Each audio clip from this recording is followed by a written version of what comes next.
What if the real reason you're stressed out about money has nothing to do with your bank account? In part two of our conversation with Ariel Kopac, I go even deeper into how your identity, how you see yourself, gets tangled up in your financial situation. We talk about the danger of tying your self-worth to your net worth and how social media messes up with your perception of enough. Yeah, and it's not just about money anymore. It's about clarity. What are you chasing? And is it actually yours to begin with? This episode's about breaking free from comparison, finding balance, and using mindset as a tool, not just to grow wealth, but to feel wealthy. If you're on the FI journey, but still feeling anxious, stuck, or never satisfied, this one's for you. With that being said, let's get into part two with Ariel and the FI guys. What are some of the things that you've noticed mindset-wise that help people that are quote unquote good with money, that understand it, that have a higher propensity for success? What's going on in their brain? I think they really do view money as a tool versus as an identity marker. Because if you have it as an identity marker, then you could be tied to having a certain amount in your savings account, even if that's not the best way to enhance or grow your money. Or using it as a tool to get the fanciest, most expensive car, best house, keep up with the Joneses, because then that's a presentation of your identity of I'm worthy or I should be accepted. So those who I think are best with money have worked to separate their identity from their money and see it as a tool to get what they want, to help who they want, to serve and expand, rather than to confirm or affirm who they are. And it kind of all comes back to, it all kind of comes back to, we all seek approval from other people who don't have the approval of themselves. Because, and at the end of the day, the hardest part is that the only person that you need approval from is yourself. Mm-hmm. Like that's the only one that matters. And it's so hard. Speaking of that, I've been doing this for a long time, and I've gotten every question under the sun when it comes to money, when it comes to everything. All these things, is this the right for allocation or blah, blah, blah? Am I doing this right with my money? What I found is that people come down to two fundamental questions. They ask it in a million different ways, but it's two fundamental questions. Am I going to be okay? And how much is enough? And they ask somebody else. They ask me, as someone who's a professional, who has some designations and a degree and a little bit of blah, blah, to ask two fundamental questions that the only person that can answer it is you. I can't tell you if you're going to be okay. I can't tell you what's enough. The only person that has that propensity to answer that is the person who asked the question. Mm-hmm. What do you think about that? Or is there another question that I might be missing? I think those are fantastic and accurate. I'm sure that anyone listening can connect to, yeah, I have that question, or I've asked that question in a roundabout way. And I think those are two questions that we are always asking. That's not just about money, but it certainly connects strongly when it comes to talking about money. Because we all want to know, am I going to be okay health-wise? Am I going to be okay with regards to my relationships? Am I going to be okay when it comes to my future, my career? Am I going to look back and say, I'm glad I did what I did? I think we have those questions of, am I going to be okay? And what is enough? What is enough free time? What is enough career success? What is enough acknowledgement? What is enough from a successful relationship with a spouse? What's a successful marriage? Or, so I think we are asking those two fundamental questions in essentially every area of our lives. We may not always address it directly, but I think we subconsciously wonder that in all areas of our lives. I think it gets most pronounced when it comes to money. And that's, I think, a great opening to really address those questions for yourself of what does it mean to be okay in this area of my life?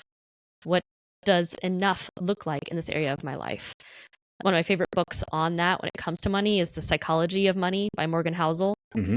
And I love that book because it's so much about truly defining what is satisfactory for you and aligning your choices and your habits to that versus to some external ideal. But I think those are fundamental, amazing questions that in truth, we wonder in all areas of our lives. And I think finances can be really that most accessible addressing of those questions that then could translate to other areas of our lives if we so choose to take that path. Yeah, it's funny. You're catching me in something that I do. So Miyoda Musashi, he was a 17th century sword fighter. He wrote the Book of the Five Rings, which is sitting back there on my bookshelf. But he said, the one who sees the way broadly sees it, or the one who knows the way broadly sees it in all things. In that, and when I do my financial coaching with people, I've had clients say like, wow, you're more like a life coach than a financial coach. And it's like, you caught me. It's because I'm using money as a trick to get you to like come in. But what I'm really trying to do is I'm trying to make you a better person, because my estimation of life is to grow yourself, but more importantly, to grow others in the service of becoming a better world, becoming more conscious, whatever it is till we achieve enlightenment or nirvana or whatever that is. So that's why I've always used it, is that money is just the tool to get you to come in here so that I can try to teach you this one thing. And once you learn it in this one field, it applies to everything, because money is so far down the rabbit hole of what's important. Like I've always say that a healthy man wants an infinite number of things, but an unhealthy man only wants one. Yet we're willing to give up our health, our time, our family, our freedom just for more money in a bank account because it's quantifiable. I can go to my next door neighbor and be like, I am this much better than you, like in numbers, in hard quantifiable numbers. But with my relationship with my wife, my relationship with my animals, how much time I have, how happy I am, I can't go to somebody else and be like, look, I win in these metrics. Like my sleep pattern says I'm this much better than you, so I win. I think it's so sad that people confuse that goal. And they always say like, the only thing that matters is the money. What do you think about that? Yeah, absolutely. It's more measurable. It's more tangible than the intangibles of relationships. And we're talking about mindset, and your mindset is your mindset, mental health, as well as your career and your satisfaction and contribution through the work that you do. Those are all intangibles, and you can't put it on a report card and say, look what I did, look what grade I got. But with money, we feel like we can. We feel like I can say, look how good I've done. There's no report card for relationship, for mental health, for time. Maybe some might do a report card when it comes to their time, but what's the most valuable use and application of your time? We don't have report cards on that. And we are kind of trained to grade ourselves based on these measured metrics. And so money, once we're in adulthood, is the most measurable metric to say, am I doing a good job? That can be earlier on we talked about this. Yeah, I agree. It definitely is a trap, because people go their entire life trying to win the game that no one really wants to win. Like, who cares if you're the richest man in the graveyard? You still end up in the same place. You're in a box. Like, and nothing, that doesn't really matter. The thing that lives on is the quality of your relationships, the person that you were, not the money that you had. I want to go back a little bit, because we talked about Morgan Housel and the psychology of money. And in that, we talked about what is enough. Socrates once said that being poor isn't about having less, it's about wanting more. And I think it's so difficult in this day and age. People harken back to these Leave It to Beaver time of like, those was the golden age. And I think if we were to take a normal human being from today, and by normal, I mean like an American, not like, again, if you're listening to this podcast, you're top 1% of the population of the world. So take that into perspective for a second. But if we were to take a person, put them back to the 1950s, where they're now in a 1,300 square foot home, 2 bedrooms, 1 bathroom, 1 car. Yeah, dad worked the entire year. Mom was able to stay home. And you gave them that. They're like, this is poverty. But back in the 90s, everyone was inside the same boat. And anyone that wasn't in the same boat, you didn't know about that person. They were completely outside of your sphere of influence. But nowadays, I can grab my phone, go onto TikTok, go onto Instagram, YouTube, whatever, and see these people living these magical lives. And it immediately makes me think, what am I doing wrong? Why am I not good like them? They must be so much better than me. When in truth, and I know this from firsthand experience and watching people, is that they're only giving you their perfectly curated life. So you begin to come to the point where you're comparing your insides to somebody else's curated outsides. How do we begin to untangle that, to realize that like, oh, this is all just an illusion? A phrase that is used, but I don't think overused, I think we can use it and use it and use it again, is comparison is the thief of joy. And so some of it is about catching when you are comparing and then identifying, is it contributing to your joy or depriving you of joy? almost all the time it's going to be depriving you of joy if you are comparing yourself to someone else's journey. We talked about the journey and your path. If you are comparing where someone else is at on their journey or on their path to where you are at on your journey, on your path, there's always going to be a sense of dissatisfaction. That can be okay if used from a place of inspiration. Like, they are showing me what's possible. They are showing me what, what could be done. No one believed that someone could run, what was it, a 4-minute mile until someone did it. And then it was, oh, that is attainable. And now it's been beat. But it wasn't even believed as possible before. So when used from a comparison 32 standpoint, people beat it within a week after it.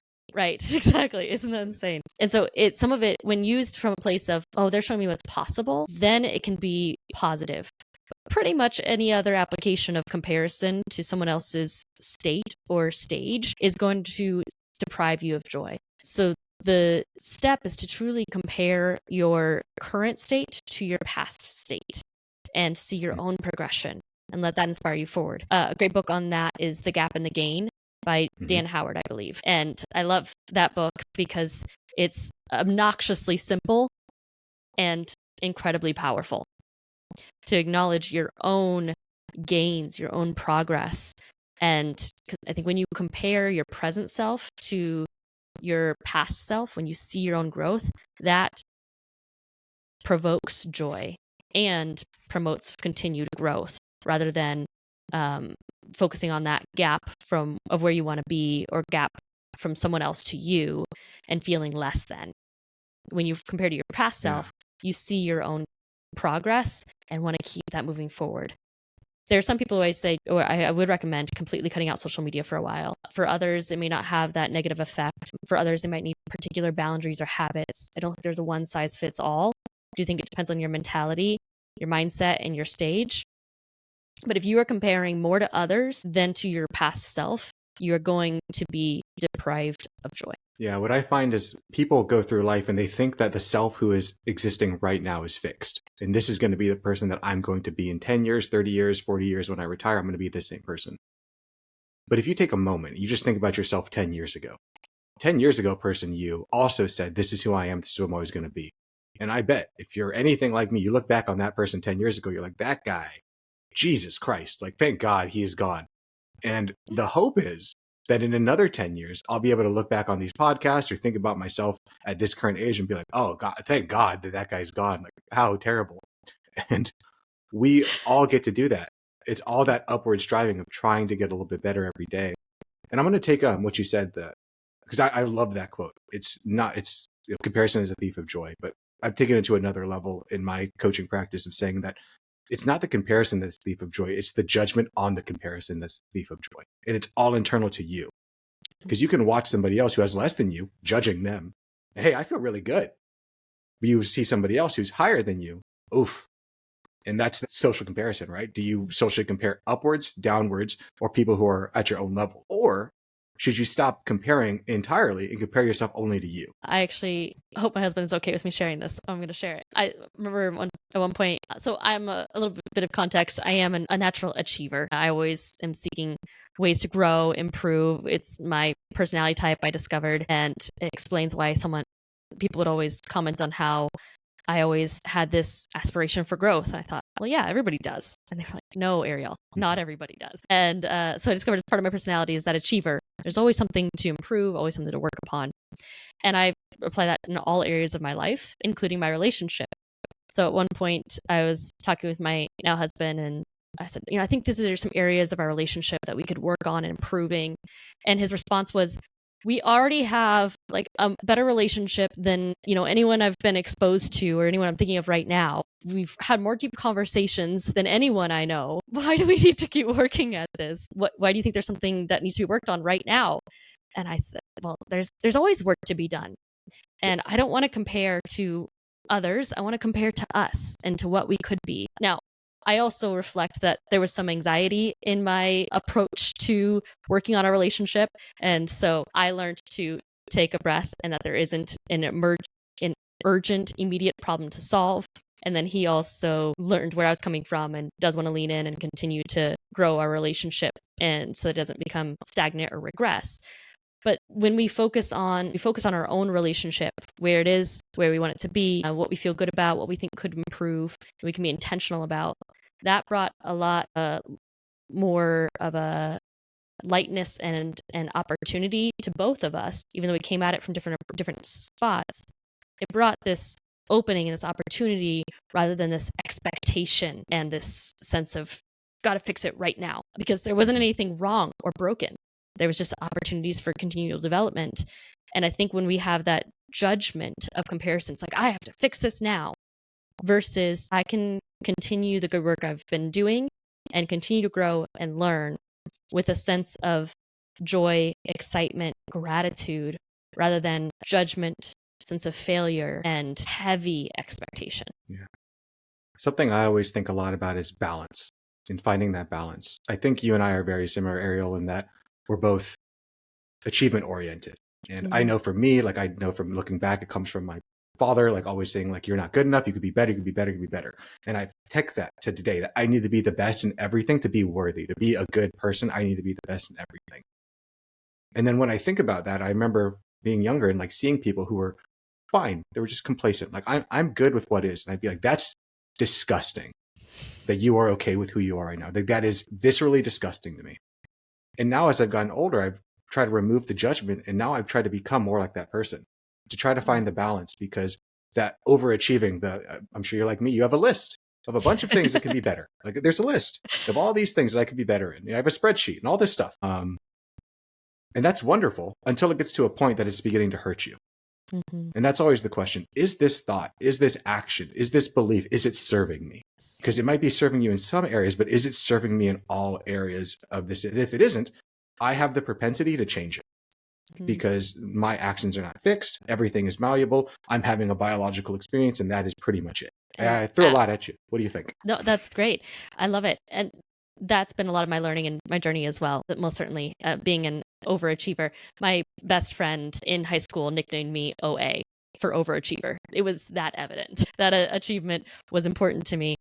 And I have sought to bring a bit of alleviate some of that pressure that I would put on myself by bringing in the remembrance that just because I see an opportunity for growth, development, betterment, does not mean that I obsess over that and forget to acknowledge the good and be grateful for what is. Just because you see an opportunity for growth doesn't mean that what isn't good enough. And that's the distinction that I've had to settle into. Opportunity for growth, opportunity for improvement, opportunity for development does not mean that what isn't good enough. It is good, and there's always opportunity for growth. It's an and, not a judgment of a word. Yeah, that's one of those core words, right? The strongest words. We always use the word but, and but negates everything you put in front of it. When we use that word and our brain is so funny because we grew up, caveman days, back in the day, early hunter-gatherers, the largest caloric expenditure we have is one of the largest is thinking. So if we can just put things into black and white, good, bad, 0, 1, everything's binary, it makes it very easy. So that word, that ambiguity of and, makes life very difficult, because two things can be true simultaneously. There could be a moment where I am upset with my wife. Like she is the bane of my existence and I love her. And it's the same thing with money. I can be upset with money. I can be upset with all these things and like the core around it, all these things, and it sustains my life. And that's so hard for people to look at and be able to take those two things, especially in the world of the internet, where we have these short clips of little things. You don't have the ability to go into the nuance of every little thing, because everything is so nuanced as you go deeper and deeper down the rabbit hole. Absolutely. And in that money piece, you made me think about how we can think money can be used for good and money can be used for bad. That does not mean that money is good or money is bad. It means money can be used for good and money can be used for bad. And so that then it's how do you want to use it? That's the leading. There is a lot of mental expenditure from leaning into those questions that bring a lot of clarity and also challenge our belief system that keeps things simple, black and white. It is, however, very freeing when you lean into that nuance, because it gives you options. Nuance gives you options and choice that the black and white thinking does not. Yeah. And it's hard to go through life thinking that you know everything or thinking that things are just black or white, because in life there is so much gray. And when you find that gray, what most people do is they just say like, I'm done with that topic. Like, we're not going to talk with it anymore. Like, I'm going to go back to this little box that I know, and this box is safe. And these people are good. These people are bad. This is good. This is bad. And it's simple. And whenever I see people who just want to live that simple life, I just think like, oh, you're just lazy. Like, you're inherently lazy. And again, that's my thinking. That's not the right way to look at it. I understand that. But that's the way I've always looked at it. Oh, you're just kind of lazy. You're not going to try to be better. And we all seek to conserve energy. We just all, do that in different ways, expend our energy in different ways. When you lean into the mindset piece, there is a lot of energy expenditure. And I've had clients after a coaching call say, I'm tired. I am tired because we did some mental rewiring of belief systems, and it is tiring work. They also feel more free, more at peace, lighter, excited, opportunistic, but tired because it took a transforming of their programming. But it's then rewired programming that will serve them well. So it's that worth it work. And I also think that when it comes to mindset, just like with all things, take it one step at a time. Find the hold up, the black and white thinking, the mental hindrance that's getting in the way most right now, and work on that one, because we can't exhaust ourselves by trying to completely transform our belief system in every way, in every area. And as an achiever, and perhaps as a fellow achiever, you can relate to the tendency to want to address it all right away. But I think you take it one step at a time, because we're all doing that. And at one point in your life, it might be with your relationships. At one point in your life, it might be with your money. Another point in your life, it might be with your career. But there's always an opportunity, and prioritizing what's holding you back the most from what you want is the thing to focus on, one hindrance at a time. Yeah. I always like to talk about finite games versus infinite games. Getting better, knowledge, the skill acquisition, trying to become the best person you can. That's an infinite game. Like, you can't win that game. Right. Even like the pursuit of money, it's an infinite game. You can't win it. But it's difficult, and it is difficult because we play that infinite game on a finite scale. Our life only has so much time in it to try to achieve this game, but we can't actually win it. We're taking this infinite game, we're applying it to our finite life. That goes away. So I would like to start to close out the podcast, and you've been so generous with your time, Ariel. This has been one of the most fun conversations I've had in a while on the podcast, so thank you for that. Oh, that's fantastic. But I want to give the podcast to you so people can learn more about you, what it is that you do, where do they go to find out about you? And of course, we can link it all in the show notes. Of course. So Ariel Kopac, and my coaching practice is called Harness Your Hindrance. So the website is harnessyourhindrance.com. You can go there. Also look me up on LinkedIn. Happy to connect and discuss mindset. Those are the two primary areas to access. And I'm also launching a video series on YouTube called Ask Ariel, where I address and answer questions. Oftentimes expect me to even perhaps address the question itself rather than just answer the question, as we were discussing here, kind of the power of how you think about things. So keep an eye out for the Ask Ariel series on YouTube as well. That's so funny. We have every Friday we do something called 5 Friday Feedback. So it's a recap episode of our previous episode, and then we also do a viewer mailbag. And I've seen in the YouTube comments, people like, just answer his damn question. Because whenever someone asks the question, I always go like 10 levels deep of like, why is this even, like, why do you even need to figure out, why are you even asking this question? But of course, since it's just me reading a letter, like me and Dominic are going back and forth. It's like, this is what I think. Well, this is what I think. And then like, that's how a quick question could become like a 15-20 minute video of you guys just going back and forth. So Absolutely. Before we close out, we always have a few questions that we like to ask our audience members. And the first question is, if you can go back 10 years, so you're younger Ariel, you can go and give her some advice. What advice would you like that young lady to know? Breathe. Speaking to the achievement tendency, a little bit of just breathe. Remember where you are right now.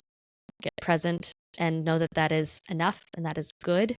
Connect with your breath and believe in the power of breath. It's a lot of my learning to slow down, to reflect and embrace. I have pursued yoga and meditation and a lot of things that have taught me that the simplicity of breathing and letting that slow and calm your thoughts, connect with your body, think more clearly, There's so much power in simply breathing and embracing where you are. So the simple advice I would give to myself 10 years ago is just breathe. Yeah.